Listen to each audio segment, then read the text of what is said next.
So, I asked Dan here because Dan, I think, I've known Dan for about 10 years, coming up probably on an anniversary of sorts. Maybe. And Dan has had a very interesting journey, in my opinion, and he'll share as much of it as he is willing to, but he's grown a business, and he's grown a business in the absolute opposite way of how I would grow a business, because we talked about this. I am a creator. I have an idea, I want to run with it. And Dan is methodical, and Dan is a studier, and Dan is I'm going to find the right way to do this. And I am both appalled and envious of that. Some background, I'm going to kind of let you do it because you sent me your bio, and I'm like, I'm not reading your bio. But Dan is the owner of Keller Williams Kingstowne, and very large and bustling brokerage. It is absolutely 100% the brokerage that I would recommend for new agents to get involved with. Part of it is, I think, in the Keller Williams philosophy. Part of it, though, is Dan. Dan is very invested in people's growth. So that's where I would and have sent people.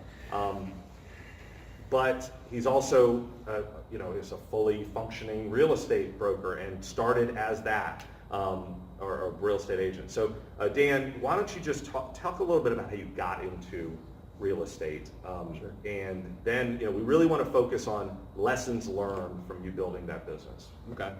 So I got into real estate around 10 years ago. I was a waiter at the Capitol Grill in Washington, D.C. and I think I've always had sort of an entrepreneur spirit, yet wasn't able to sort of figure out how to connect the dots. And so started looking at various business opportunities, and I had looked at all kinds of franchises, et cetera. And I learned that it would be around $250,000 to get into a franchise operation when you look at the build out and the lease space and all that, actually a lot more than that. And then my upside to that was pretty limited. And so then I looked at the real estate sales business, and I said, okay, well, I can get involved in this for $3,000 to $5,000, a relatively low amount of capital for an investment if you're thinking about it as a business owner. And I didn't see really an upside to that either. I didn't really see that there was like a limitation on the income that I could earn as long as I'm able to, solve people's problems, as long as I'm able to provide value to people, help them achieve their goals, and really the upside is pretty much anything I wanted. Now, did you and your wife are both real estate agents. Did Yeah. she come in at the same time as you, or was she there already, or? Yeah, she started with another company probably, a year or two before I did, and at the time I was still waiting tables, so I was pretty much supporting us at the time.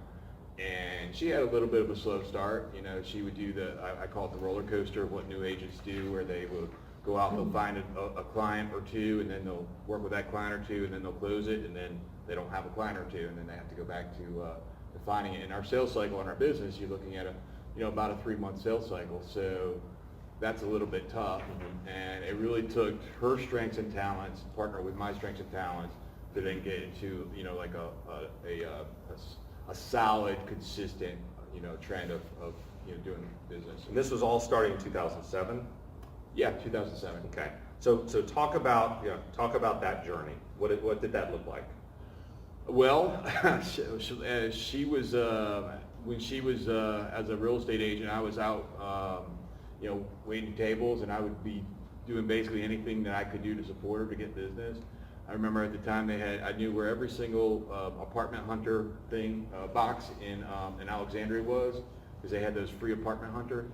And so I would go and I made these little cards, and print them off and put them in the apartment guides and say, hey, we can help you buy a home for the same amount.